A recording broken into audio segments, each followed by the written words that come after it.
Welcome to the Tilted Halo. This is a new podcast, and it's for anybody who's a woman in ministry. You might be a pastor like myself, a bishop, a priest, a rabbi, music minister, elder, children's minister, whatever your title is. You're absolutely in the right place, especially if you're someone who loves your ministry and you're doing it well and you're feeling pressure to sometimes be perfect, and deep down inside, you know you're not. And how in the world to deal with that? And men, you're absolutely welcome here too, because this is about ministry and the same thing can happen to you. So you're all in the right place. Let's get started with the show. It's so easy to make snap decisions and snap judgments about things and about people. We do it all the time. I do it. Everybody does it. There have been some things that have been in the news at times where people have made those snap decisions and snap judgments with rather painful and even deadly consequences. A situation where somebody rang the doorbell on the wrong house. The homeowner was scared, shot the person on the other side of the door. Thankfully, he survived, but with shot in the head and I think in the arm, he'll have a long recovery and the trauma of that for the rest of his life. Another situation where I think there was more than one person in the vehicle, but somebody pulled into a driveway. It was the wrong driveway. They never got out of the vehicle, backed up, turned around, and before they left, the homeowner shot in their direction. One of the people in the vehicle was killed. That homeowner, as well as the family involved of the deceased, will never be the same. Another incident was that a couple of high school kids cheerleaders were in a parking lot, had gone into a store or something, and one was coming back to the vehicle and started to open up a car door and was the wrong vehicle. There was somebody sitting in the passenger seat and he pulled out a gun and started shooting. She survived, thankfully, but that experience will go with her for the rest of her life. You know, sometimes the snap decisions and snap judgments we make, they can have deadly consequences. The words we say, the snap words we say out of frustration or anger or whatever, they can be as painful sometimes as a bullet, and as harmful to someone else, to a relationship, and thus to us, as if we had taken out a gun. We seem to live in such a climate and an atmosphere of fear. And it's an atmosphere that has been promoted and talked about and fueled in social media and by some politicians and on news and everything else. And it so pervades the culture that people are buying guns at a higher rate than ever before and feeling like, I gotta protect me and I gotta protect what's mine. And anybody who comes close who I don't know, or at the wrong time of the day, or, you know, some accident, shoot first, find out what's happening later. And they are literally shooting first. But sometimes we shoot first with our words and learn later what somebody really means and what's going on. When we live in that kind of an atmosphere of fear, negativity is so pervasive and so overwhelming that we forget. We become like a caged animal or a trapped one and always scared of other people. I don't like to live that way. I don't think anybody does. Do we live in a wild, wild west where, whoever's the fastest draw wins? That's not what any of us really, really wants, I don't think. Oh, yeah, it feels powerful and strong as long as you're the one winning. But what happens when you're not?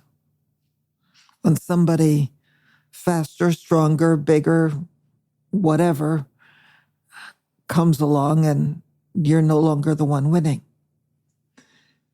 When we're always in competition with one another, when we're always afraid and always having to protect everything around us and hold on to what's mine, don't come close. We live such an isolated and small life, and our world gets so small. It gets to the point of what I can kind of collect around me and maybe protect. That's a very small life in a small world. It reminds me of many of the older members of a congregation and many of the congregations I visited where people are still living in their home, maybe widowed or a widower at that point, not have anybody else living with them. And their world gets smaller and smaller. Rooms are closed off. They're no longer needed and used. And they live in 1 or 2 rooms, kitchen, bedroom, bathroom, a sitting area. That's it. It gets smaller and smaller and smaller. But we do that to ourselves as well when we keep other people out because of fear. We shrink our own world. We won't go places. We won't do things. We won't allow other people in when we're afraid. And yet, as people of faith, what are we called to do? It's not to be afraid. It's not to keep our world small and tight and keep the message of God's love all to ourselves, lest somebody else and some other faith tarnish it. I've seen that attitude and heard that. Lest somebody else not believe the same way we do. Lest somebody who's different come in with new ideas. I've seen so many communities and congregations where people say, oh, we're a welcoming congregation. We want new people. And somebody new comes in and with a new idea, and pretty soon they're not so welcome anymore. That's a sad thing when that happens. When they have an idea of a different way to do things. Oh, we don't do it that way. It's a new way to do something. Well, yeah, it might be a new way to do something. But that can be a beautiful thing. It can be adding something to a tradition that's already there. Not taking away from it, but adding to it. So, think about what happens if your faith community is living in fear and you're closing in, keeping everything to yourself. We're called to go out as Christians, to go out and share the message to the whole world. We can't do that if we're living in fear. We can't do that if we shoot first and learn, verbally or as a community or whatever. We can't do that.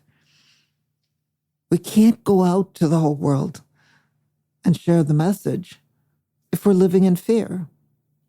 If we're protecting all of what we have, lest something new or different come in.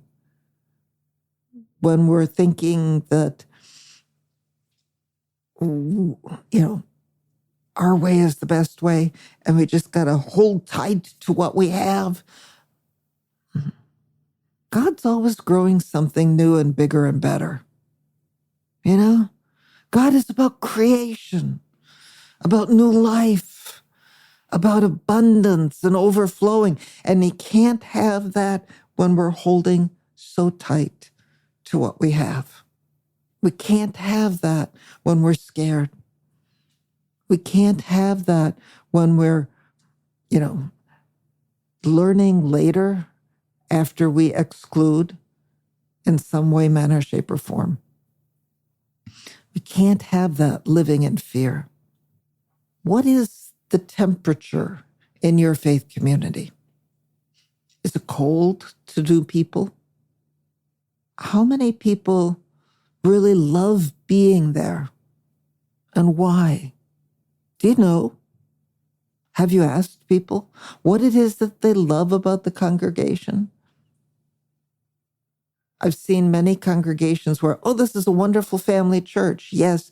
And you come in, you're somebody new and or come to visit, and everybody's talking to the people they already know. Might be lucky if somebody even says hello to you. And I have seen or heard a pastor talk about that as in a sermon where he talked about a time as a child where his family would take vacation, and every Sunday they'd go visit a church in the area, and there were mom, dad, and a couple of kids. And there was one time where they visited a congregation, a church, someplace where they were, and they walked in, nobody said hi.